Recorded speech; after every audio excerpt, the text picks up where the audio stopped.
Tipex. Oui, bien sûr. Avec l'ours. Oui. Ils ont tué le game. Tout compris. Ouais. Est-ce que tu te souviens de ton premier téléphone portable ? À l'époque, je regardais Gossip Girl, j'étais fan. Je me sentais trop stylée.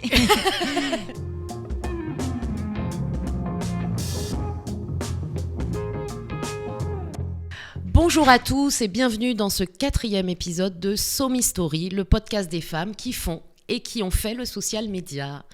Et aujourd'hui, j'ai le plaisir de recevoir Myriam Amouyal qui va nous raconter son parcours dans le social media et dans le digital en général, parce qu'après, bienvenue Myriam, Merci. bonjour. Bonjour, enchantée. Et après avoir étudié un petit peu ton parcours sur LinkedIn, j'ai vu que tu as fait plein de choses très différentes et donc tu as un parcours très très riche. Mais moi, la première question que j'ai envie de te demander, c'est comment tu as fait des études de communication, pourquoi, quelles ont été tes motivations et surtout comment, en cours de route, parce que j'imagine qu'en cours de route, comme nous toutes, tu as dévié, tu es arrivée dans le social media et le digital. Bonjour à tous, enchantée. Merci de me donner l'opportunité de discuter de ça aujourd'hui. Avec plaisir. Donc, comment j'ai commencé le social media ? Alors moi, assez classique, j'avais envie de faire des études un peu créatives, un peu où ça sortait un peu de l'ordinaire. Je voulais pas aller dans le format classique école de commerce, donc je me suis dit pourquoi pas une école de communication. Donc c'était en 2010, donc il faut savoir en 2010 c'était le tout début de Facebook, je sais même pas s'il y avait encore Instagram. Non. On n'étudiait pas ça à l'école. Non. Moi on m'apprenait à faire des communiqués de presse. Donc j'ai détesté ça, je voulais surtout pas être attachée de presse. Je sais pas s'il y a des attachés de presse qui m'entendent, mais voilà. Oui, c'était pas ton truc. C'était pas mon truc. Appeler des journalistes, relancer, c'était pas mon truc. Donc je me suis dit faut que je trouve une solution, et par hasard je me suis retrouvée à faire un stage dans une très grosse agence de publicité et je touchais un peu à tout, et un jour on m'a dit tiens, va aider le community manager de telle marque, et je me suis dit c'est sympa, je connaissais pas ce métier. Et au final je me suis dit après j'étais restée que 2 mois et je me suis dit mais en fait faut que je fasse tous mes stages dans ça pour en apprendre un peu plus, parce que à l'école on m'apprenait pas ça, c'était des profs beaucoup plus âgés et en fait ils nous apprenaient pas le social media, c'était vraiment on nous apprenait les communiqués de presse et puis c'est tout. Et même l'école ils me renvoyaient surtout vers des stages dans des agences de relations presse, donc je cherchais vraiment moi-même, et au fur et à mesure j'ai trouvé un stage dans une petite agence de publicité où je suis restée quasiment 1 an, et ça a été vraiment la meilleure expérience, c'est-à-dire que j'ai travaillé avec des marques du groupe Nestlé. D'accord. Donc là, c'est vraiment, j'ai pu apprendre le métier, on va dire, de la base. C'est ça. À l'époque, c'était que sur Facebook, donc c'était Oui, vraiment l'ancêtre. C'était vraiment l'ancêtre, c'était une communauté de 13 à 17 ans, donc assez jeune, donc c'était assez marrant de se mettre dans la peau d'un jeune de 13-17 ans. Moi, je devais avoir 22-23 ans, donc ça va. Oui, le gap n'était pas non plus... n'était pas énorme, mais c'était sympa, le ton qu'on devait changer, se mettre sur leur trend, qu'est-ce qu'ils aimaient. J'ai vraiment aimé ce côté, se mettre dans la peau d'un jeune et pouvoir discuter avec lui. Et après, j'ai continué mes études aux États-Unis, où je me suis dit, peut-être que là-bas, on va un peu plus m'apprendre le social media. Ils étaient plus avancés que nous sur le sujet. Ah oui, un peu plus, mais pas tant que ça. Non. Pas tant surtout que ça. Dans les écoles, j'imagine. Oui, c'est pas comme tant que tout, ça. On m'apprenait à faire des articles de blog. Oui, d'accord. Mais de la strate réseaux sociaux, non, pas encore. C'était en quelle année ? C'était 2014. Donc encore. On m'apprenait pas encore, mais on m'a appris des articles de blog, on m'a appris des notions de Photoshop, donc ça m'a grave aidé. Et après, là, j'ai fait un stage plus ou moins dans le marketing digital où j'ai appris à faire des emails, à faire pareil des articles de blog. Mais je savais que c'était pas... c'était pas ce que je voulais faire. Moi, je voulais vraiment faire de la strat social media. Je voulais parler sur les réseaux sociaux. Je voulais parler sur Instagram. Je voulais parler sur Facebook. Je voulais vraiment faire un truc vraiment plus créatif que des emails marketing, quoi. Oui, c'est ça. En fait, c'est vrai qu'au tout début, particulièrement, c'est encore vrai aujourd'hui, j'imagine, mais c'était très vrai au tout début. On avait le sentiment que de faire du social media, ça permettait de faire quelque chose de beaucoup plus large. C'est ça. En termes de champ de compétences, d'avoir beaucoup plus de liberté finalement. En plus, il y avait un truc, je ne sais pas si tu te souviens, mais moi je me souviens quand on faisait la pédagogie auprès des clients, parce qu'on a fait la pédagogie auprès des clients, forcément, on leur disait toujours non mais vous inquiétez pas, de toute façon la durée de vie d'un poste c'est X heures ou X minutes, ce qui était vrai. On savait que si le poste n'avait pas engagé dans les 3, 4, 5 heures sur Facebook, c'était mort, il n'engagerait plus jamais ou presque, etc. Mais donc du coup, il y avait un côté... on peut tester des trucs, on peut faire des choses. Ouais. Ça nous a donné une liberté, je trouve, qu'on n'avait pas sur d'autres, stratégies quand on faisait... Enfin, moi, j'ai démarré dans la com très traditionnelle et la com publique et politique. Ah oui. Donc voilà, quand on avait pondu une strate, on était parti pour 3 ans, quoi. C'est ça. Minimum, c'est minimum. Là où en social media, on avait le sentiment que il y avait une espèce de, oui c'est ça, de liberté, de terrain de jeu qu'on était en train d'appréhender. Et tu as raison sur un point, c'est que les 13-17 ans étaient la cible à engager parce que eux nous semblaient plus, j'allais dire avancés dans le truc, mais on les appelait les digital natives, tout ça. C'était plus connecté. Ouais.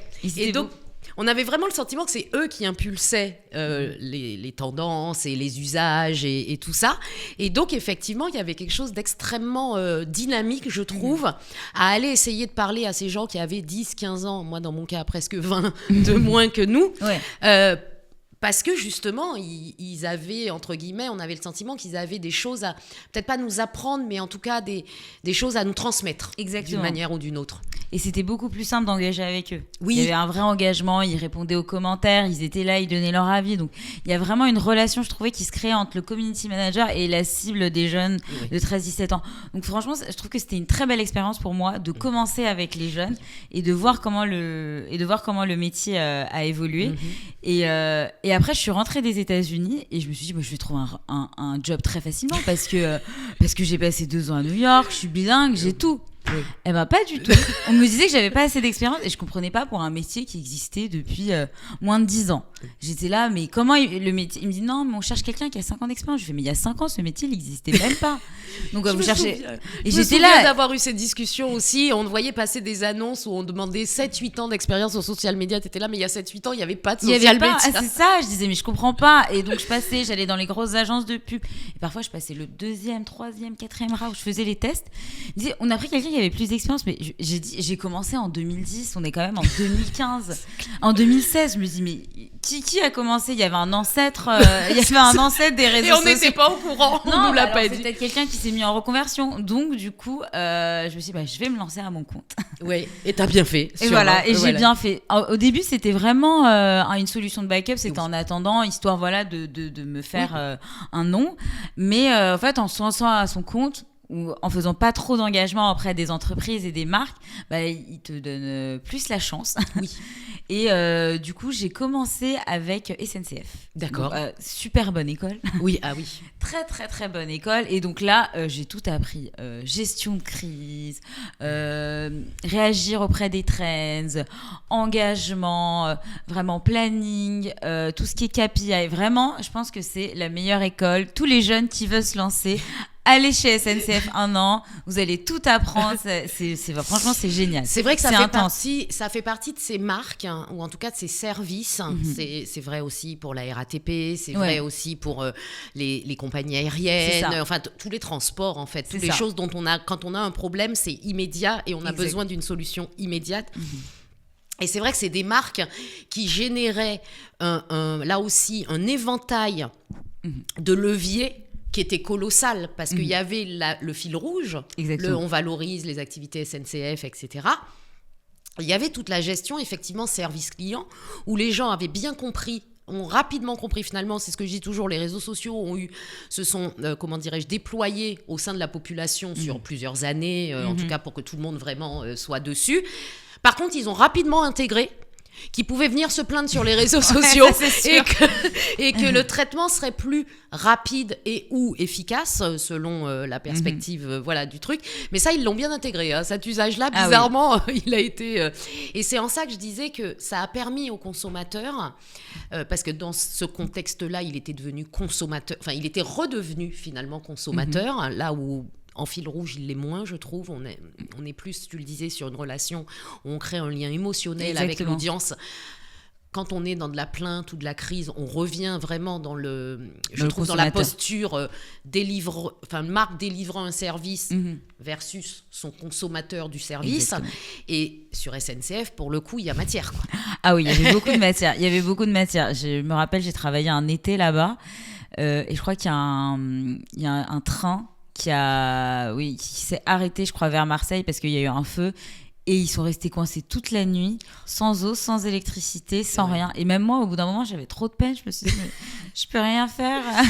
Oui, c'est vrai qu'on se retrouvait. Mais c'est une bonne école. Franchement, c'est une très très bonne école. Donc vraiment, faut dire aux jeunes qui nous écoutent. Ça reste de toute façon, on le disait dans l'épisode avec Chloé quand on a discuté, quand on a enregistré l'épisode, c'est exactement la discussion qu'on avait sur le fait que ce qui nous a aussi, je pense, beaucoup aidé à se former, à s'auto-former en tout cas, a été de mettre les mains dans le cambouis. Et effectivement, au départ, notamment, en tout cas moi, les 2-3 premières années, je faisais quasi exclusivement du community management.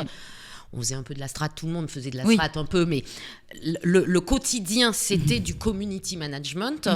Et ça nous a vraiment, enfin, ça reste le meilleur moyen d'apprendre à faire du social media. Exactement. Parce que quand tu passes tes journées à répondre aux gens, que les gens te répondent, que ça soit pour des plaintes ou juste des messages pour dire j'aime bien votre marque ou j'aime bien votre produit ou quoi, là tu prends vraiment la mesure de ce qui est dit sur la marque pour laquelle tu travailles, des attentes des clients de la marque ou des non-clients de la marque d'ailleurs, juste voilà, et ça fait pour moi ça reste la meilleure école finalement. Ah oui, c'est la meilleure école, et surtout voir les retours des gens et voir comment on peut les adapter sur les campagnes social media. Ah, un tel il a dit ça, on a eu beaucoup de commentaires sur ça, on devrait faire un post sur ça. Et même aussi oui, ce côté un peu plus service, ce côté aussi service client. On peut se dire on veut pas devenir un service client, mais cette chose de dire on fait un peu plus attention. Oui. C'est vrai que voilà, vu que c'est en public, on va se dire tout ça, il y a celui-là qui s'est plaint, faut tout de suite qu'on lui réponde. Faut faire attention. Donc non, très très bonne formation. Et surtout, ça a permis aussi aux marques, je trouve, de sortir de cette posture qui était la leur en général. Je pense à aucune marque en particulier, mais tu sais, qui était ce truc, on disait, il faut arrêter de faire de l'information descendante. Oui. Tu l'as forcément beaucoup dit, cette phrase. Et vraiment, ce côté où ça a obligé les marques à sortir de cette posture de j'ai délivré un service, ok, il n'était pas parfait. Mais bon, voilà, j'ai délivré le service. Et là, d'un coup, tu l'as dit, c'était public. C'est ça. Il fallait faire attention. On a vite pris conscience que la trace laissée avait un impact très fort sur l'opinion finalement d'autres personnes qui n'avaient pas nécessairement vécu la même problématique, mais de voir les commentaires, les plaintes des uns et des autres en direct, effectivement, tu as raison, même en tant que community manager, moi, ça m'est arrivé de retourner voir mon client en mode, non, mais là, il faut trouver une solution, vous voyez bien quoi. Faut trouver une solution, c'est pas... Et même, il y a tout ce qui est apparu après, c'est-à-dire tout ce qui est la veille. Après, c'était pas vraiment mon métier, mais tout ce qui est... je me rappelle plus des mots, mais tous les outils pour essayer de dire les commentaires, ils étaient plus positifs, négatifs, calculer la tonalité. Je trouve que c'est super intéressant de voir ce qui peut en découler, voir comment ça évolue au fil des mois, au fil des années, comment c'est perçu. Ça, j'ai bien aimé aussi ce côté. Ouais. Et puis on avait, moi je me souviens chez Lego où on a commencé tout juste à mettre en place de la veille. Donc là on est en 2015, donc ça a 10 ans. Ouais. Voilà.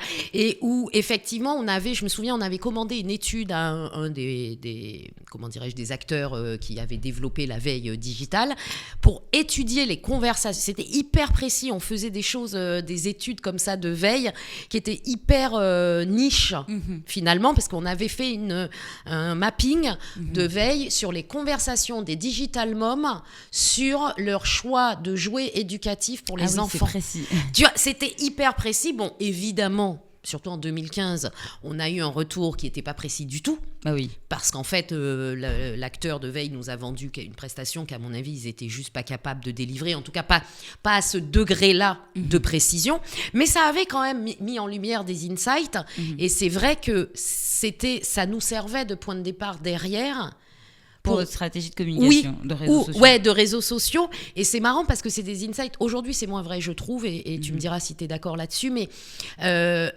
les insights qui étaient sortis de la veille digitale étaient utilisés pour le digital. Personne ne se disait que l'insight de la veille digitale pouvait être utilisé en télé ou en stratégie de com au global. C'est vrai, alors que maintenant, ça peut être utilisé partout. Maintenant, j'ai l'impression que c'est plus du tout le cas, et qu'un insight est un insight et qu'il est intégré dans la stratégie s'il est jugé pertinent. Mais à l'époque, il y avait ça, non ? Non, ouais, c'est vrai qu'à l'époque, on voyait moins... c'est vrai que ce qu'on faisait dans le digital restait dans le digital. Et que j'ai pas un exemple de campagne en tête, mais je sais que maintenant, ce qui se fait dans le digital, on peut le voir à la télé, on peut le voir dans la presse, on peut le voir un peu partout. Mais je me demande ce qui devait sortir sur les Digital Mom en 2015. Il devait pas y avoir. Je sais que maintenant, il y en a partout, mais. Alors, il y avait énormément. En fait, il y avait énormément de conversations parce que d'abord, elles arrivaient des forums. Ah, ok. Et tu sais, elles étaient quand même hyper. Il y avait une très très grosse communauté de forums, notamment à l'époque, en France en tout cas. Dans les autres pays, j'imagine qu'il y avait des équivalents. Mais je sais pas si tu te souviens des forums auféminin.com. Ah oui. Qui étaient sur plein de sujets très très différents. Il y avait. En fait, c'était les réseaux sociaux avant les réseaux sociaux, parce qu'il y avait des communautés qui se créaient dans ces forums sur un sujet donné. Okay. Et puis, tu avais vraiment des groupes de 100, 200, 300, 3000 personnes, ça dépendait. Tu avais aussi les forums sur les jeux vidéo, mais sur la Digital Mom, en fait, tu avais toutes les conversations qu'on récupérait des forums. Et c'est vrai que sur les forums, donc c'était pas encore tellement de conversations sur les réseaux sociaux, quoique ça commençait en 2015, ça commençait quand même à... Voilà. Il y avait des groupes. Ouais, voilà, il y avait des groupes, mais c'est surtout, en fait, on récupérait les insights qui venaient des forums. Et c'est pareil, on a oublié que ça existait, mais c'était une mine quasi illimitée de tendances et de points de départ pour... les communicants. Ouais, pour les communicants. On allait beaucoup dans les... Moi, je me souviens d'aller infiltrer des forums. Quand je dis infiltrer, ça fait très... mais infiltrer dans le sens où on n'était pas forcément concerné par le sujet, mais on rentrait dans le forum parce qu'on travaillait pour une marque qui était, elle, concernée par le sujet. Je me souviens d'avoir travaillé pour une marque automobile. Et à l'époque, c'est le client qui nous avait fourni une liste de forums pour aller regarder.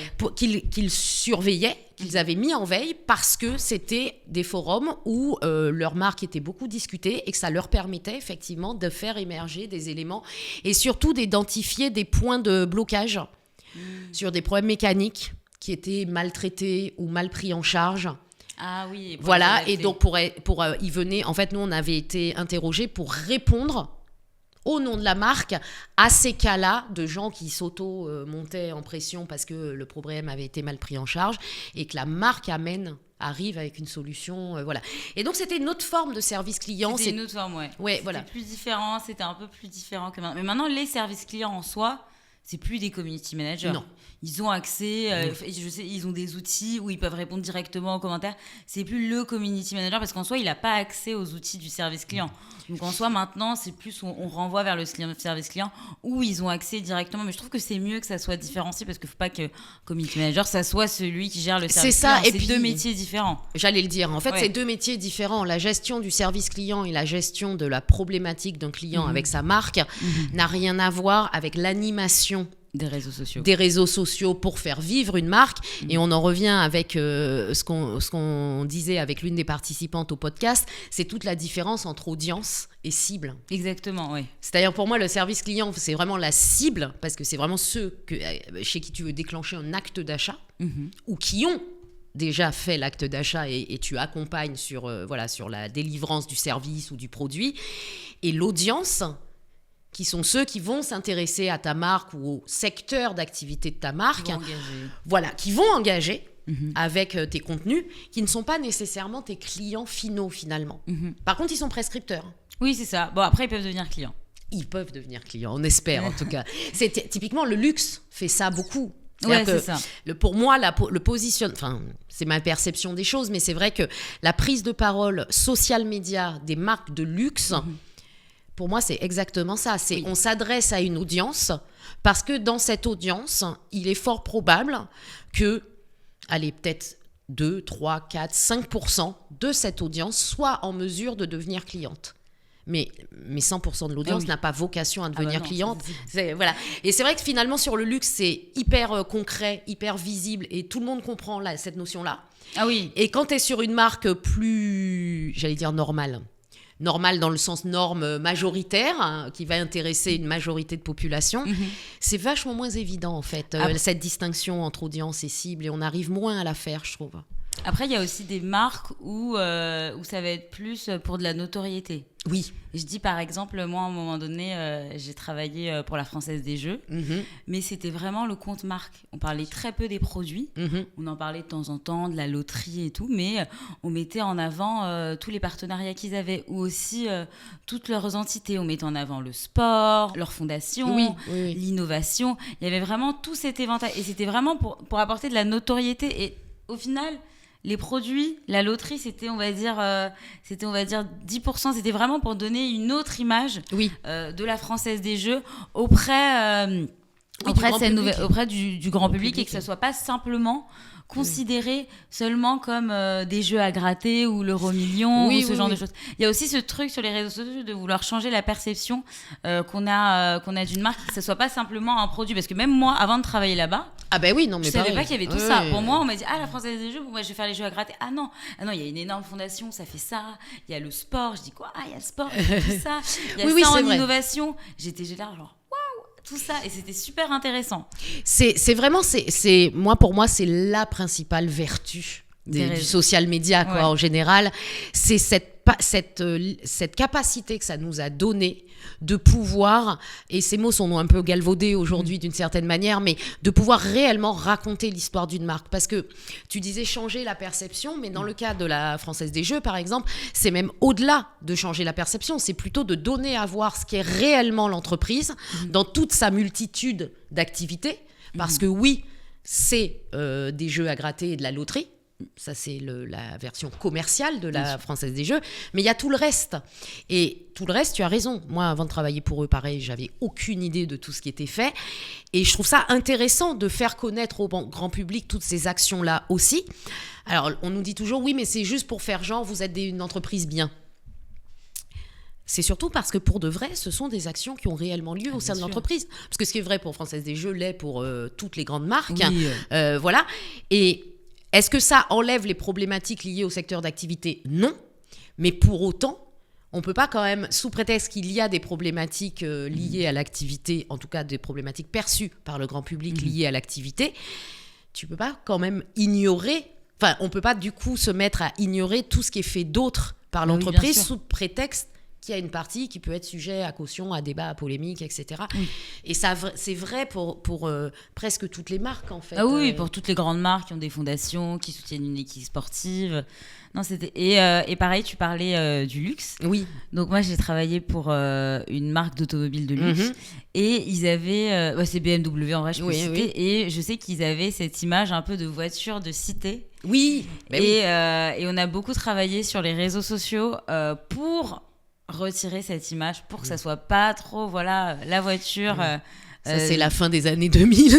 C'est ça. Il y en a quelques-unes des marques de luxe comme ça qui se sont retrouvées associées à une image qui ne correspondait pas à l'image que la marque avait envie d'avoir. Et c'est vrai que il y a eu tout un travail. Je trouve que même jusqu'à maintenant encore, je sais pas, je regardais un film la dernière fois, c'était dans une cité, et pareil, je voyais une BMW, je fais oh non, il serait pas content. Il serait pas content. Mais du coup, avec par exemple avec des campagnes, avec des partenariats, avec des influenceurs avec lesquels ils travaillent, pour donner cette autre image sur les réseaux sociaux. Alors là, clairement, je pense pas que le but était clairement de vendre leur dernier modèle hors de prix, mais vraiment de donner une autre image de la marque qui n'est pas celle de la voiture des cités, de monter une voiture très premium. Après, il y a aussi la gamme, il y a une gamme un peu plus accessible pour les familles. Oui. Avec une voiture un peu plus citadine. Il y a vraiment aussi tout ce champ des possibles sur lesquels on a travaillé pour vraiment retirer, on va dire, cette image un peu de voiture de voiture associée à des activités illicites, en tout cas, et donc effectivement de donner quelque chose qui soit pas le positionnement de la marque, qui non seulement n'est pas le positionnement que la marque a envie de montrer, mais n'est pas le positionnement de la marque tout court. Bah oui, c'est ça. Voilà, c'est vrai que c'est aussi ce qu'on oublie parfois, même nous, en le travaillant au quotidien, c'est que quand on travaille l'image de marque, c'est certes l'image qui nous est commandée par le client. À un moment donné, on va se dire les choses. C'est comme ça que c'est notre travail de créer la stratégie qui va permettre de donner à voir l'image qu'a envie de donner le client. Mais il y a aussi ce qu'est réellement la marque. Parce qu'on sait aussi que de toute façon, construire une image à partir de rien, ça ne marche pas non plus, en fait. Donc, de toute façon, quand on arrive à installer un positionnement, c'est parce qu'il y a un moment donné, il y a quelque chose derrière, et c'était déjà vrai il y a 10 ans, il y a 15 ans, quand on a commencé à faire du social. Ça l'est encore plus aujourd'hui, puisqu'aujourd'hui, on a des gens qui sont extrêmement à l'aise avec l'outil digital, dans le sens large du terme, et qui donc, on l'a vu plein de fois, est capable de démonter une strate en 2 secondes et demie si par hasard, il n'y a rien derrière. Oui, voilà. C'est ça. Et c'est vrai que le social media a permis ça aussi de créer une forme de franchise. Oui, d'être plus honnête par rapport à ce qui n'était pas le cas, par exemple avec de la télé ou avec de la presse ou avec de la radio. À laisser aussi, je pense, un peu plus, par exemple, avec par exemple les films qu'on faisait pour les réseaux sociaux, par exemple pour BMW. On avait beaucoup plus de liberté qu'un film télé. Oui. Un film télé, c'est genre super cadré, alors que les réseaux sociaux, on a un peu plus de liberté. Un tournage, ça prend un peu moins de temps. Oui, c'était plus agile. C'était beaucoup plus agile parce que, comme tu disais au début, un contenu social media, ça dure moins longtemps. C'est ça. Ça dure moins longtemps qu'une pub télé, surtout que une pub télé, c'est à un moment précis, il faut que ça rentre dans des codes, faut qu'il y ait... On va dire qu'une vidéo sur les réseaux, il y a beaucoup plus de liberté. C'est pour ça que je pense que la télé, j'aurais pu moins m'épanouir que pour les réseaux sociaux. Ou les réseaux sociaux où vraiment, on a pu vraiment faire des trucs en direct, retravailler par exemple une vidéo qui était prévue. Ah, mais tiens, il y a ça qui se passe, on va faire comme ça. Alors que un film télé, c'est cadré, il y a un storyboard avant, ce qui est moins le cas. Et donc je disais, j'ai pu vraiment, on va dire, m'amuser, m'éclater avec une marque comme BMW, parce que déjà c'est des beaux produits, c'est des beaux budgets. On a pu filmer, on a pu créer des contenus dans des environnements magnifiques. Par exemple, on a pu aller au Mans, on a pu aller aller à Saint-Tropez. On a vraiment pu vraiment faire vivre, on va dire, la marque dans des endroits magnifiques. Et c'est vraiment ce que j'ai aimé. C'est aussi ce que j'aime avec les réseaux sociaux. C'est le côté un peu créatif. Qui n'est pas... Après, voilà, j'ai pas fait... je compare souvent avec le métier d'attaché de presse, où vraiment, c'est ce qu'on m'a appris à l'école, où je me dis que c'est moins cadré. Maintenant, j'ai l'impression que ça commence un peu à être cadré, les réseaux sociaux. Mais on garde un peu cette petite touche de créativité. Et surtout... je le fais pas trop parce que j'ai pas encore les clients pour, mais par exemple avec TikTok. Oui, TikTok, il y a matière. Oui, il y a une matière. Je le fais un petit peu avec des plus petits clients, mais j'ai pas eu l'occasion de le faire avec des grosses clients, avec des grosses marques encore. Mais vraiment, c'est un de mes objectifs parce que il y a vraiment ce truc, on voit une trend le lundi, mercredi, on la sort. Par exemple, je pense parce qu'on parle de luxe, je pense à une marque Louis V sur TikTok. Pourtant, on se dit le luxe, premium, mais qu'est-ce qu'ils vont faire sur TikTok ? C'est pas du tout la cible sur TikTok. Ils se moquent de toutes les trends. Ils en jouent un peu du côté luxe, un peu décalé.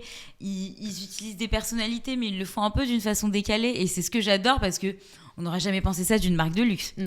Non, et puis surtout, ils ont parfaitement, on en revient à ce que je disais, ils ont parfaitement intégré que sur TikTok, il y a leur audience. Il n'y a pas nécessairement leur cible, ou en tout cas, pas encore. C'est-à-dire, enfin, quand je dis pas encore, c'est-à-dire que dans l'audience, il y en a certains qui un jour deviendront la cible. Exactement. Mais ils le sont pas encore parce que pour des raisons d'âge ou de pouvoir d'achat à un instant T, etc.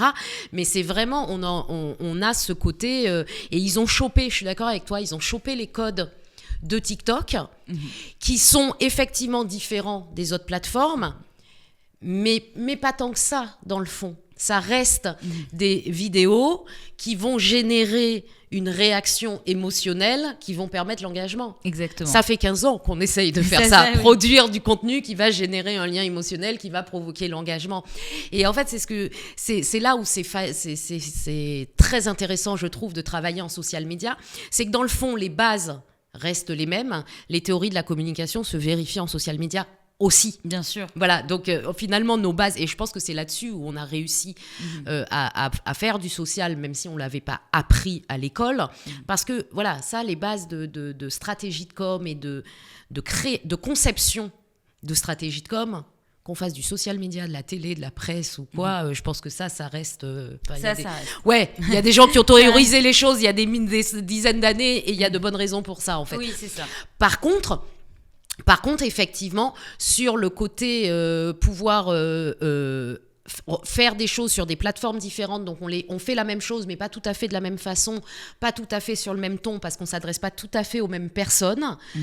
Et c'est ça qui rend, je trouve, le métier de social media manager, community manager, social media stratégiste. Ouais, ça change tout le temps, tout en étant quand même une compétence acquise est une compétence acquise et tu vas pouvoir la réutiliser Bien sûr, quasi à l'infini. C'est ça. Il faut se réadapter. Et je pense qu'il faut surtout... quand on est community manager, on est dans le métier de social media, il faut vraiment tout le temps être en alerte. Oui. Tout le temps être en alerte, des nouvelles tendances, de ce qui sort. Il y a tout le temps des nouvelles, mises à jour. Par exemple, qu'est-ce qui est sorti sur Instagram récemment ? Non, ça date un peu quand même. C'est les petits, mais je sais même pas si c'est les canaux de conversation privée. Ah oui, tout à fait. Oui, c'est un an et demi. C'est un an et demi. Mais j'ai pas encore vu de marque. Alors moi, j'ai des influenceurs que je suis qui en ont créé. Ouais, c'est ça. Pour l'instant, en tout cas, dans ceux dont j'ai rejoint le canal, je trouve ça assez pauvre. Oui, moi je l'ai fait, après je suis partie. Ouais, parce que vraiment, pour l'instant, ils n'ont pas encore craqué le truc de comment en faire un side ligne éditoriale, quoi. Enfin, voilà. Je trouve, en tout cas. Effectivement, en revanche, j'ai pas rejoint de canaux de marque, mais j'en ai pas vu passer non plus. Moi, je crois que j'en ai pas vu. Ouais, et je pense que c'est entre autres lié au fait que... et c'est un des aspects dont on discutait quand j'ai reçu Émilie Ross. Il y a un moment, il va falloir faire des choix. C'est-à-dire, quand on a commencé, on faisait un peu tout, mais en même temps, il n'y avait qu'un seul truc, c'était Facebook. Ouais, c'est ça. Un peu Twitter, mais en tout cas, en stratégie, notre terrain de jeu, c'était essentiellement Facebook, un peu YouTube et un peu Twitter. Mais c'était Facebook. Donc, on pouvait se dire qu'on fait un peu de tout. Oui, c'est ça.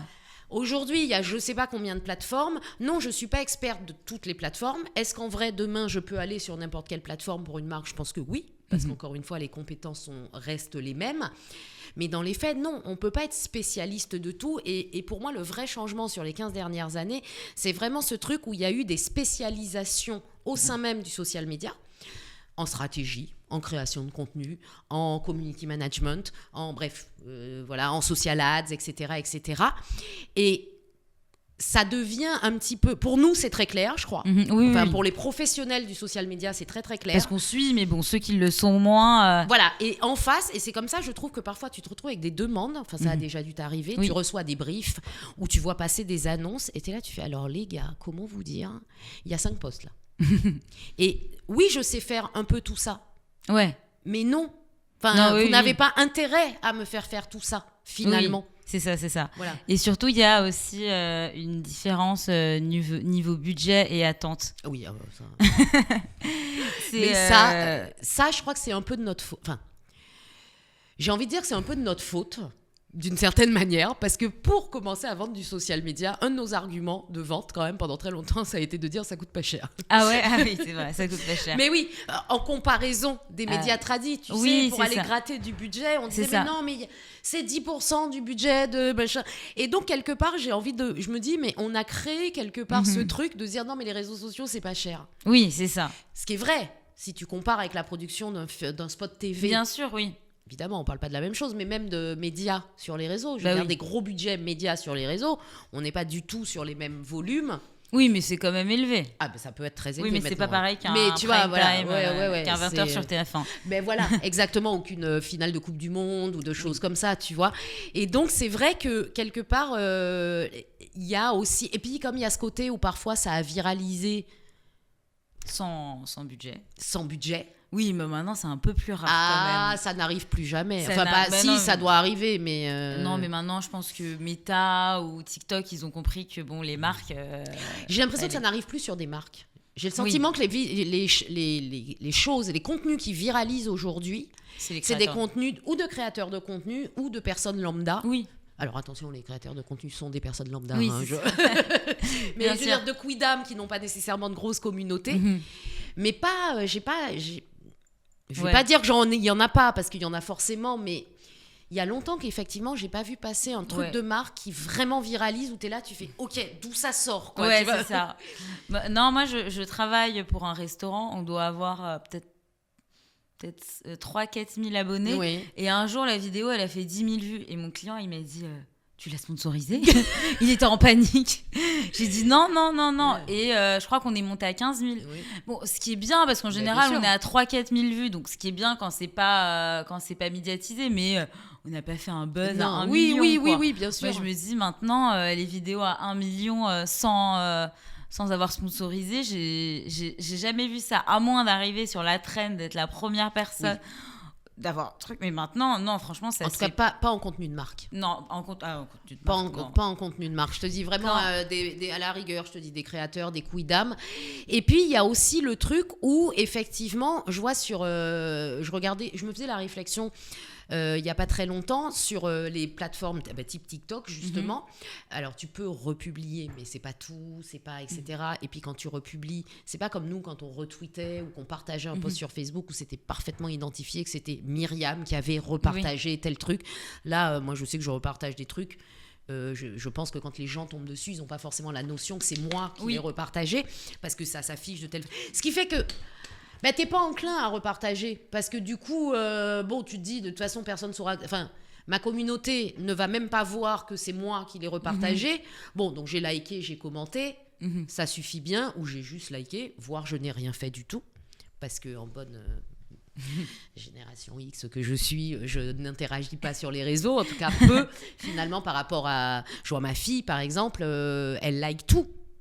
Mais tout ce qu'elle voit. Et quand des fois, je lui dis, mais pourquoi tu likes tout comme ça ? Elle me dit, mais maman, il faut leur donner de la force. Ah oui. Elle le perçoit vraiment comme une manière de... C'est un soutien. C'est pas une adhésion au contenu. C'est une marque de soutien. En tout cas, dans son point de vue, dans sa tête à elle et de celle de ses copines, enfin voilà, il y a un côté, ils ont fait un travail, ils ont mis en ligne, ils ont osé.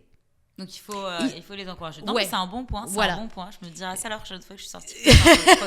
Moi, j'enregistre. Sinon, par exemple, si je vois souvent sur TikTok, je vois une bonne adresse, je vois un bon plan. Oui, moi aussi, j'enregistre. Bah, après, ça leur fait de l'engagement. Hein. Tout à fait. Mais non, mais complètement. Ça leur fait augmenter l'algorithme. Hein. Mais j'ai l'impression... Je sais pas si c'est vraiment perçu, mais à une époque, je sais plus pour quelle marque, quand on faisait des reportings, on calculait les vues qualifiées. Oui. Mais là, j'ai l'impression qu'on le fait moins. Je trouve que quelqu'un quand ça même dépend pour quelle marque. Quelqu'un qui va quand même jusqu'au bout d'une vidéo, je trouve que c'est quand même un engagement. Ah ben c'est clair. Si c'est une vidéo, bon maintenant on est, je sais plus, maintenant on se dit une vidéo, faut que ça dure 1 minute. Oui, ça dépend des plateformes. Maintenant ça dépend, il y en a ils disent faut que ça dure 3 minutes, faut que ça dure 15 secondes, faut les 3 premières secondes, faut accrocher la personne. Ouais. Donc on a différents, on va dire, KPI pour les vidéos, mais je me dis quand même, une personne qui reste jusqu'à la fin d'une vidéo d'1 minute, c'est un engagement. Pour moi c'est un engagement quand même. Ah oui, c'est un engagement, elle a quand même fait l'effort. Est-ce que moi quand je vais jusqu'au bout d'une vidéo, je me dis je l'ai vue, je pense même pas à la liker. J'allais dire, en plus pendant longtemps on avait parfaitement en tête que l'internaute n'engage que d'une seule façon. L'internaute commente, ou il like, ou il regarde la vidéo jusqu'au bout, mais il fait pas les 3. Enfin si, il y en a qui vont faire les 3, mais c'est pas ça la norme. C'est pas ça la norme. Ouais, et effectivement quand t'es allé au bout d'une vidéo, ça y est, tu l'as regardée, tu passes à autre chose. Oui, c'est peut-être une éducation à faire auprès du client, auprès des marques avec lesquelles... Voilà, et puis de prendre en compte aussi que, typiquement, là, je voyais passer il n'y a pas très longtemps, l'évolution, comment il nourrit l'algorithme de TikTok, quelle interaction génère quoi au sein de l'algorithme, et qu'est-ce qu'il y a de la valeur et qu'est-ce qu'il y en a moins. Voilà, bon, on avait ça pour toutes les plateformes, aujourd'hui on l'a pour TikTok. Et en fait, ce que disait ce document, c'était que une interaction qui émane de quelqu'un qui ne te suit pas a 90% de valeur supplémentaire qu'une interaction de quelqu'un qui te suit. Ah bon ? Ah d'accord. Ah oui. Et c'est encore une modification, je trouve. Alors, remarque, ça va servir notre cause depuis des années où on essaye de faire entendre à nos commanditaires que le nombre de followers ou la communauté nous importe peu. Et on avait du mal à faire comprendre pourquoi finalement c'était pas si important que ça. Là, l'avantage, c'est qu'on a un argument parfaitement concret pour le justifier. Mais oui, parce que, et je comprends le raisonnement derrière, effectivement, quelqu'un qui est abonné à ton compte, surtout en tant que marque, on peut considérer que c'est quelqu'un que tu as capté, qui s'intéresse à ta marque ou à ton contenu. C'est bon, c'est fait, le taf est fait, entre guillemets. Par contre, quelqu'un qui ne te suit pas et qui engage avec ton contenu, c'est vraiment ton contenu.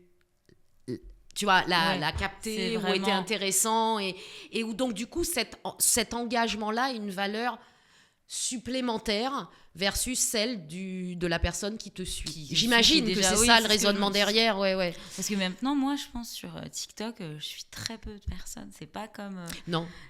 Instagram. Mais je sais pas si tu as remarqué maintenant le fil d'actualité Instagram. J'ai même une amie qui m'a fait la réflexion. Elle dit, j'ai plus du tout personne que je suis. C'est Non. que des propositions, des choses en fonction. Je trouve ça dommage. Oui, Je moi trouve aussi. ça dommage parce que c'est c'était de- quand même le truc d'Instagram. On suivait un tel, on suivait celui-là. On le voit plus sur notre fil. On a plein d'autres propositions. Bon, après, c'est intéressant. Du coup, on découvre des Oui. choses, on interagit avec d'autres choses. Mais je trouve que c'est dommage de plus avoir ces marques qu'on suivait depuis longtemps, ou ces influenceurs, ou même nos amis, parfois, quand ils postent quelque chose, Je suis ça d'accord. ressort plus. Mais ce que tu disais sur le nombre de followers, moi, c'était il y a quand même un peu plus longtemps, c'était peut-être il y a 3-4 ans, j'avais un client, il me mettait la pression, à l'époque, fallait atteindre les 10 000 followers. Il fallait atteindre les 10 000 followers. Ils avaient des trucs comme ça. Et on était quand même parti de zéro. On Ouais. était peut-être à 7-6 000. Ah, faut atteindre 10 000 followers. Faut atteindre 10 000 followers. Il m'avait donné une date butoir. Faut atteindre. Je lui disais, bon, vous savez, on a quand même un bon engagement. Regardez, machin. J'essayais. Et à la fin de l'année, on n'était pas arrivé aux 10 000 followers. Et ils avaient arrêté le contrat. Ils m'ont dit, ah non, t'as pas atteint ces objectifs. Malgré qu'à côté, tout suivait. Ouais. Les engagements, c'était au top, tout. Juste, on n'avait pas atteint les 10 000. Et je pense que peut-être que maintenant, ils comprennent un peu mieux. Là, j'ai encore une cliente, elle a acheté des followers. Alors que je lui dis, faut plus faire ça. Elle me dit, ah, t'es Mais vraiment il a contre. jamais fallu. Il fallait déjà Oui. pas à l'époque. Faut Elle- surtout pas aujourd'hui. Elle m'a dit, t'es vraiment contre. Je dis, ah oui, je suis vraiment, vraiment contre. Et elle l'a quand même fait. Elle me dit, ah, mais j'ai l'impression que j'ai plus de vues sur mes vidéos. Et je lui dis, bah, tu sais pourquoi je t'ai dit qu'il fallait pas acheter des followers. Mais j'étais là, mais ça sert à quoi? C'est même pas des vrais gens, ils vont même pas engager avec. Oui, mais c'est vraiment ce truc de, tu sais, c'est ce que j'appelle le signe extérieur de richesse Ouais. de la marque. C'est ça. J'ai beaucoup de followers, mais Non, je pense qu'il y a encore une éducation à faire, même Oui. pas auprès en école, c'est auprès Non. des clients, oui. auprès vraiment des gens qui nous entourent, parce que je pense qu'on me le propose pas encore, mais il y a encore quelques années, je dis, ah, je cherche un community manager, mais est-ce que tu pourras me faire mon site internet aussi? Est-ce que tu pourras me faire ça? J'ai dit, franchement, bah non, c'est pas mon truc, je préfère que tu, Ouais, c'est tu ça, c'est- prennes une personne. Ah bon, machin, mais moi j'ai trouvé quelqu'un qui me fait ça pour tel prix. Je fais, ah bah si t'as trouvé quelqu'un qui te fait ça pour tel Ah, prix. on est d'accord. euh, Vas-y, go for je it. me demande à quoi ça va. Je me Go demande for à it. quoi ça va ressembler. On en reparle dans 6 mois, mais Voilà. go for it. Oui, parce que en fait, je pense qu'il y a pas mal de gens sur le marché qui se vendent en tant que community manager, spécialiste social media, création de site internet, et qu'au fond, je sais pas, ils ont dû faire une formation de 5 heures sur internet et qui se vendent et qui font des prix cassés. Oui. Et Et puis, il y a aussi ce truc où, qui est parfois vrai, mais pas toujours, qui est que, ah ben oui, mais elle a un gros compte, ou il a déjà un gros compte, donc il sait faire. Non, c'est pas du tout la même chose. C'est-à-dire que moi, par exemple, je suis social media manager et je crois que mes clients sont plutôt contents, donc on va dire que je fais à peu près bien mon travail. Pour moi, je suis nulle. Ah bon? Enfin, je suis nulle. Tout est relatif, mais je suis pas si bonne que ça. C'est très, très difficile de parler de soi et d'arriver à... J'ai toujours l'impression que ça va être ou arrogant ou égocentré, ou... Enfin bref, c'est très difficile. À l'inverse... certains gros comptes créateurs de contenu ont été très forts pour créer une ligne éditoriale autour d'un aspect de leur personnalité ou de leur vie ou peu importe. Ça ne veut pas forcément dire qu'ils auront la capacité de le faire pour une marque. C'est-à-dire c'est dans les deux sens, quoi. On peut et avoir un très gros compte ne garantit pas ta capacité à concevoir une stratégie. Ce que ça garantit, c'est ta connaissance de la plateforme et des usages de la plateforme. Ouais. Mais ça ne garantit pas ta capacité. On en revient à cette notion de théorie de la communication. C'est ça. On ne fait pas des stratégies au doigt mouillé. On ne se lève pas un matin en se disant tiens, le vent vient du nord aujourd'hui, on va faire plutôt comme ça. Ça ne se voit peut-être pas, mais il y a des fondations sur ce il y a qu'on... des bases Il y a derrière. des bases. Une quoi. stratégie, oui, Oui, voilà. c'est du long travail. Oui. On part pas de rien en faisant une stratégie, quoi. On C'est a ça. quand même une grosse base derrière. Mais ça me fait penser, je vais pas citer la marque, Ouais. mais à une époque, je travaillais pour une marque qui ciblait du coup les parents. Mhm. Et ça se passait très bien. Et au bout d'un an, ils me disent, oh bah finalement, on va changer. parce que j'ai connu une histoire. Oui. En fait, il y a un créateur de contenu, papa, qui les a contactés, qui leur a dit c'est mon rêve de bosser pour ça, je suis devenu papa, je sais comment parler aux parents, donc je vais être votre community manager. Et ben, tout de suite, ils m'ont dégagé. J'étais là, mais ça veut rien dire. Ah ben non, ça veut rien dire. Non, ça veut rien dire. Et donc, pour la petite histoire, juste après, j'ai travaillé pour BMW et j'avais pas le permis. Donc, je me suis dit, je vais pas leur dire que j'avais pas le permis. Parce que sinon, mais ils vont peut-être. Je disais là, ça veut rien dire. Non seulement ça veut rien dire, puis j'ai travaillé, j'ai fait une mission il y a quelques mois maintenant, même quelques années pour Tetra Pak. Je maîtrise assez mal le sujet de l'emballage industriel. Bah oui, c'est ça. Enfin, l'industrie de l'emballage, c'est pas de l'emballage industriel, c'est de l'industrie de l'emballage. Je suis assez peu calée sur le dos, ça. C'est ça, oui. J'ai été chercher les infos et la compétence à ce moment-là pour être en mesure de remplir la mission qui m'avait été confiée. Mais donc quand c'est une marque comme Tetra Pak, ça, évidemment tout le monde trouve ça parfaitement normal que tu ne sois pas calé en industrie de l'emballage. Par contre, si c'est BMW effectivement ou n'importe quelle autre marque grand public, on va considérer que si tu n'as pas si tu n'es pas la cible de la marque, potentiellement tu ne peux pas travailler pour la marque. Mais ça n'a aucune espèce de sens. Ouais. Et être parent, là aussi, ne garantit pas que tu sois en mesure de savoir parler aux autres parents. Ah bah bien sûr, parce que ta façon de voir... Ah ben c'est ça. C'est pas la même chose. Ah, on est bien d'accord. Les parents, il y a tellement de façons de voir les choses différemment. Voilà. Donc du coup après je sais pas, j'ai pas trop suivi comment ça se passait après, sur la marque, j'ai changé, c'est comme ça. Mais en plus moi je dis toujours quand je rencontre des clients ou pour des futures missions que j'ai fait exprès de pas me spécialiser dans un secteur parce que en vrai tout m'intéresse parce que la strat social media, les fondations c'est les mêmes partout et ensuite on s'adapte en fonction des cibles, en fonction des clients, en fonction de l'audience. Faut vraiment, c'est la force on va dire d'un community manager, c'est de pouvoir s'adapter. Exactement. Et moi franchement si j'étais que dans un secteur par exemple, j'étais que dans l'alimentation ou que dans les voitures, je pense que je m'ennuierais. C'est ça, c'est la force d'un community manager de se dire ah bah voilà là je vais faire l'automobile et ben demain je vais faire l'alimentation et pourquoi pas je vais faire l'assurance et puis ça permet de donner des idées à l'un et à l'autre pour se dire ah mais j'ai fait ça pour l'assurance, bon, ça va peut-être pas marcher pour l'automobile mais qu'est-ce que j'ai appris? Oui, en tout cas exactement, comment je peux réutiliser le levier que j'ai pu activer sur l'assurance dans l'automobile ou pas. C'est ça. Mais en tout cas, à tout le moins d'avoir la réflexion. Et comme je disais, je te rejoins sur la non-spécialisation sur un secteur. En fait, c'est ce que je disais. Je ne me suis pas spécialisée sur un secteur, je me suis spécialisée sur une compétence. Je suis compétente en stratégie social média, en conception de stratégie social média et en mise en œuvre de stratégie social média. Ça, c'est ma spécialisation. Par contre, effectivement, je ne suis pas très forte en création de contenu. C'est-à-dire que je suis très forte pour te dire quel contenu il faut faire, mais je ne vais pas être très forte pour le faire. Je ne suis pas très forte je ne sais pas quel autre aspect, en création de visuels ou en... Voilà. Moi, j'ai besoin d'un graphiste dans mon équipe. Enfin, j'ai besoin. Je me débrouille s'il faut, mais disons bien que, sûr. Voilà, s'il y a un graphiste dans l'équipe, c'est quand même vachement mieux parce que c'est pas mon expertise. Donc oui, j'ai spécialisé mon expertise, mais sur les attributs de la pratique social média et non pas sur les attributs des futurs clients en fait et des potentiels clients. Bien sûr. Parce que en plus, tu as raison.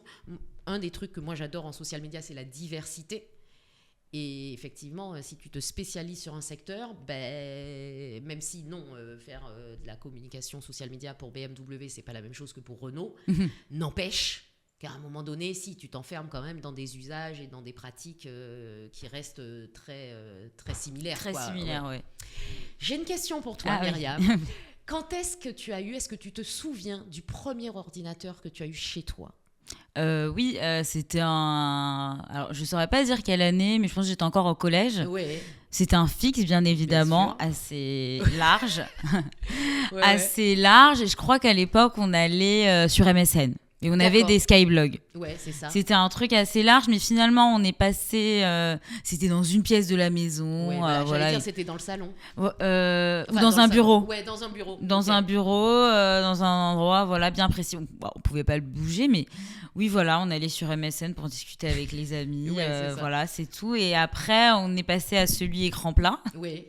Ah là, c'était mais toujours au même endroit. Et après, je pense, oui, un peu plus tard, fin de collège, on a eu les premiers ordinateurs portables. Ah oui, voilà. D'accord. Mais bon, après, les réseaux sociaux, ouais, c'est à Paris, au lycée pour moi, ouais. Oui, pour toi, ouais. Et est-ce que tu te souviens de ton premier téléphone portable ? Oui, ah oui, je me souviens, c'était... Alors, à l'époque, je regardais Gossip Girl, j'étais fan. Et c'était un espèce de téléphone, je sais pas si on va me voir à la caméra, mais qui se poussait. Ah oui, je me souviens de Voilà, ce modèle, et j'étais trop contente. Et il pouvait se mettre aussi dans l'autre sens. Ah oui. Aussi. Et du coup, j'étais comme ça, je me sentais trop stylée. C'était, oui, mais par Internet dessus. Oui, On avait un nombre de caractères limité. C'est comme ça qu'on a appris à écrire en langage SMS. C'est ça. Tout Mais ça. c'était très sympa. Ouais. Bah oui, tout à fait. Et la dernière question, parce que le temps file. Ah donc oui, déjà, ça passe vite. Oui, ça passe vite. Quelle est la plus belle OP que tu aies vue ou que tu aies faite en social media? Alors j'en ai une qui vient en tête. J'adore.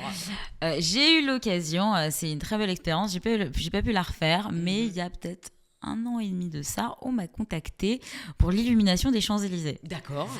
Pour faire une couverture live sur les réseaux sociaux. Ok.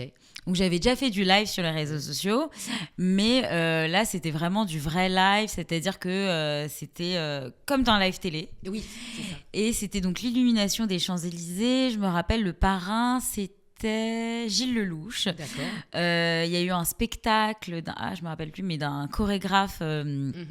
C'était magnifique, il y avait plein d'intervenants. Et du coup, c'était en direct, je pense, sur France 2, quelque chose comme ça. Et donc, ça a commencé, je pense, de 18h jusqu'à 19h. Et vraiment, pendant 1 heure, ça s'enchaînait. Oui. Et vraiment, moi, j'étais vraiment devant le podium sur l'émission en direct et je devais tout partager sur les réseaux sociaux jusqu'au décompte de 10, 9, 8, 7, 5, 4. Et là... Illumination. Et en fait, avec un confetti. Et en fait... L'événement live, j'ai adoré. En fait, l'effervescence que ça a créé et devoir tout repartager en direct.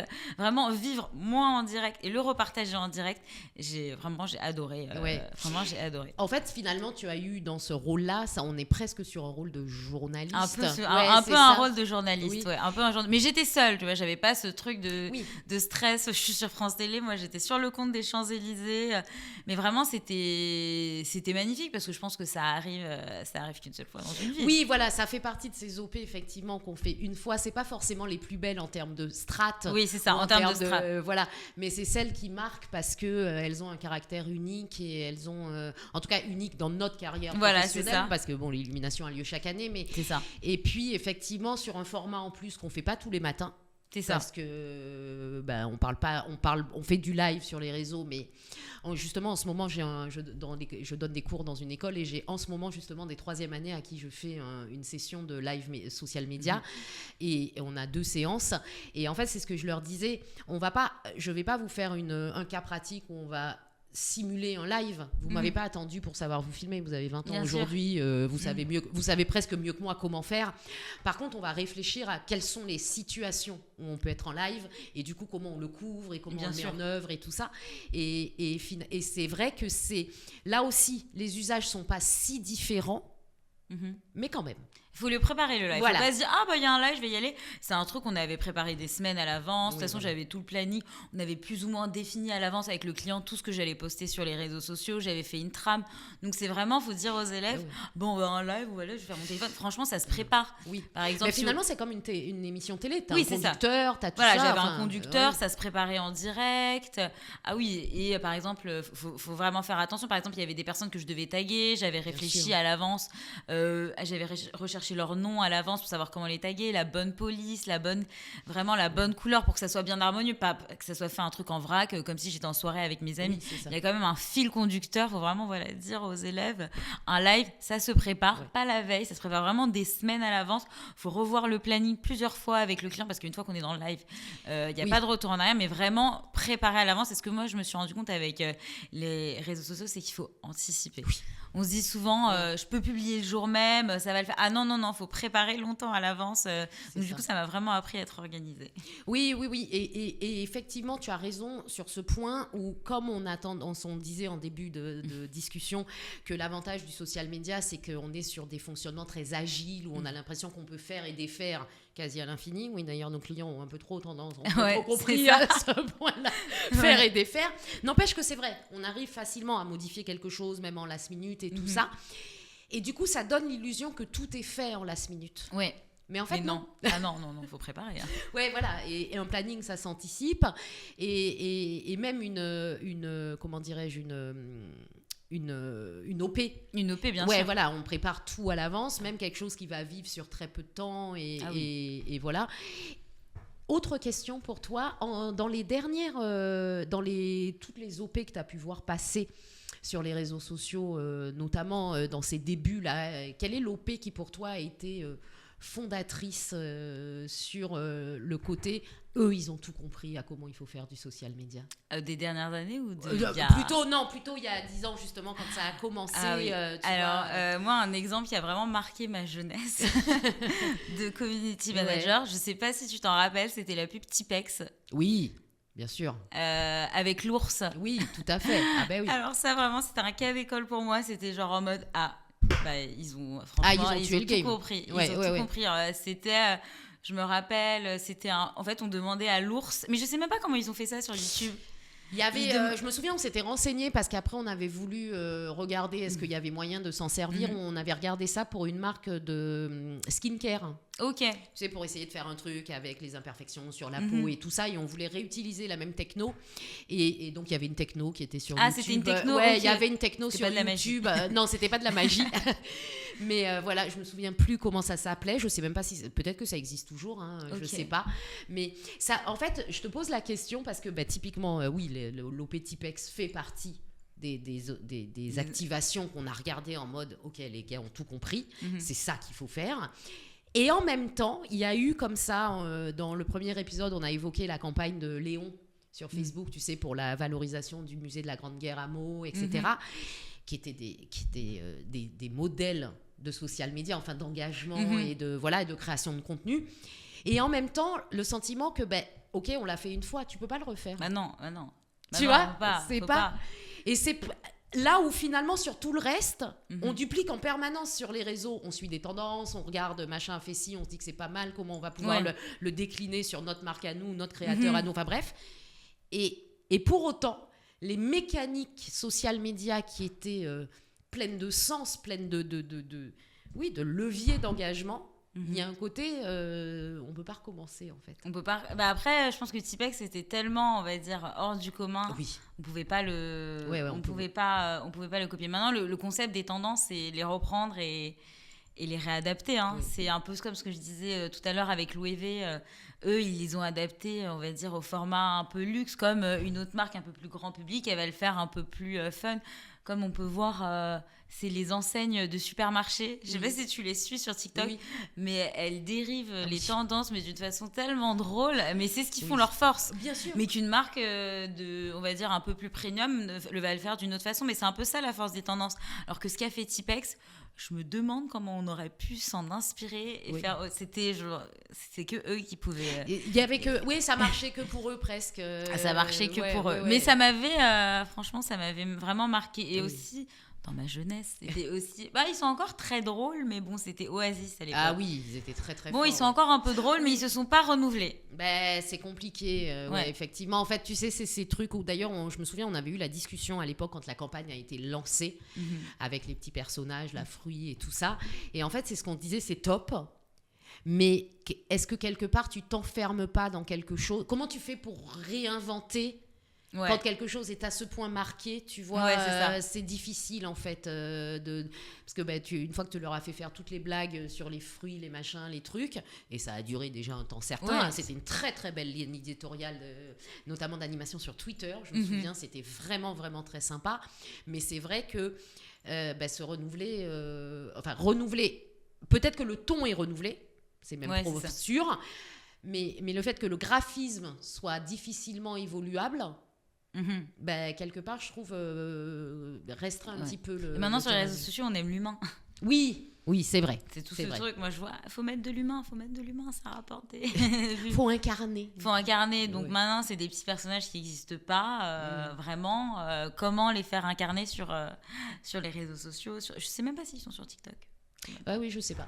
Mais oui, il faut incarner. C'est d'ailleurs, finalement, on est en train d'assister. Pour moi, c'est presque j'allais dire en renouveau, c'est pas le bon terme, mais quelque chose en tout cas où on revient à l'essence même du social media, notamment avec, tu sais, toutes les strates qu'on nous demande en employee advocacy, en leader advocacy. Mais quelque part, parce que oui, c'est vrai, il faut remettre l'humain au cœur. Et quelle est la meilleure personne pour parler de sa marque que le collaborateur de la marque? Et on a tendance à y penser en marque employeur. Oui. Mais pas que, finalement, parce que tu le disais, tu as donné l'exemple très, très juste sur la Française des Jeux en début de discussion. Et on a appris plein de choses sur cette marque. On n'était pas collaboratrice, on était free, mais n'empêche que moi, je me suis surprise à défendre, ou en tout cas à exposer certains aspects de l'entreprise. Parce que je trouve ça important que ça se sache, parce que c'est pas que les aspects négatifs qui peuvent être soulignés sur les réseaux sociaux, etc., et tous les enjeux qu'il y a autour de jeux d'argent et tout ça. Mais c'est pas que ça. Oui. Et c'est important, je trouve, de parler de ça aussi et de faire voir ça aussi. Et c'est vrai que qui meilleur que les collaborateurs pour faire ça. Je me rappelle à l'époque où je travaillais à la Française des Jeux, on va dire la signature, c'était « Et voir la France gagner ». Et du coup, c'était assez intéressant parce que du coup, il y avait tous les aspects. Ouais. Et il y avait quelle meilleure façon de mettre en avant tous les aspects qu'avec cette citation. Mais tout à fait. Voilà. Merci infiniment Myriam, merci à toi. C'était un grand plaisir. Oui, très intéressant. Merci à vous de nous avoir suivis jusqu'au bout et à très très vite pour un nouvel épisode de So Mystory, le podcast des femmes qui ont fait et qui font le social media. Merci, au revoir. Au revoir Myriam.